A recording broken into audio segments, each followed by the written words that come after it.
Vamos falar sobre a remissão da hipoteca. O que seria remissão? Remissão seria o perdão. Remir, pagar a sua dívida, ou seja, a remissão da hipoteca trata do direito concedido a certas pessoas de liberar o imóvel onerado mediante pagamento da quantia devida, independente do consentimento do credor. E quem são as pessoas que têm o direito de resgatar o imóvel hipotecado através da remissão? São elas o próprio devedor da hipoteca, o credor da segunda hipoteca e ao comprador do imóvel hipotecado. Vamos falar sobre cada uma das hipóteses. Vamos começar pela hipótese do próprio devedor da hipoteca. Nesse caso, o devedor da hipoteca tem a prerrogativa de remir, pagar a sua dívida dentro do próprio processo de execução. Para isso ocorrer, tem de ser depois do primeiro leilão e antes da assinatura do auto de arrematação ou antes de ser publicada a sentença de adjudicação. Para que o devedor recompre o bem, tem de oferecer preço igual ao da avaliação, se não houver licitantes, ou ao do maior valor oferecido.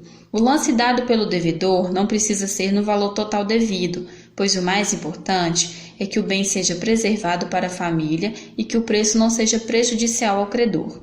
Na falta do devedor da hipoteca, tem os mesmos direitos o cônjuge, descendentes e ascendentes.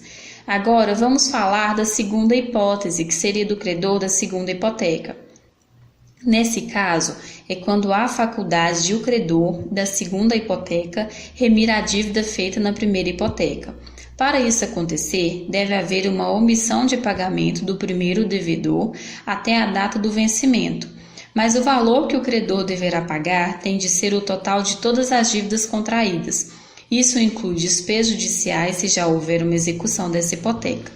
Nessa situação, o credor se subrogará nos direitos do primeiro credor, sem prejuízo do que lhe competir contra o devedor comum, ou seja, não libera o bem gravado em proveito do devedor.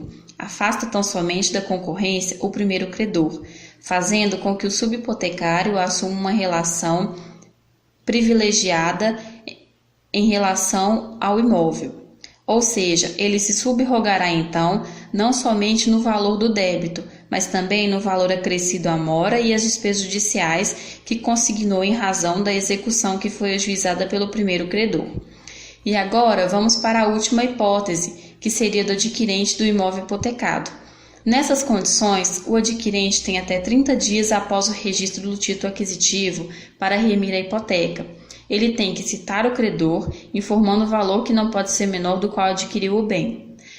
Se o credor impugnar o valor, deve ser realizada uma licitação para efetuar a venda para o maior valor ofertado, mas assegurando a preferência do adquirente do imóvel.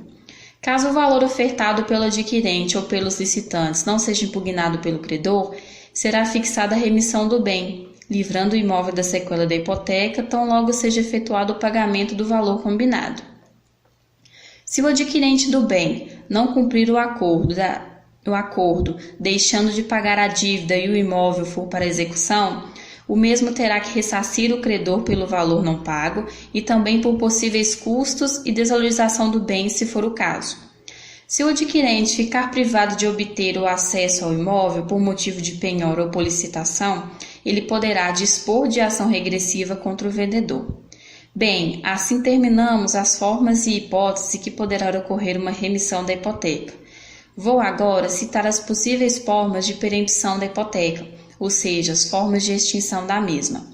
Pode ocorrer a extinção da hipoteca nas hipóteses de desaparecimento da obrigação principal, pela destruição da coisa, pela resolução da propriedade, pela renúncia do credor, pela remissão, pela sentença transitada em julgado que decrete a invalidação do ônus real, pela prescrição aquisitiva, pela arrematação ou adjudicação, pela consolidação e pela perempção legal.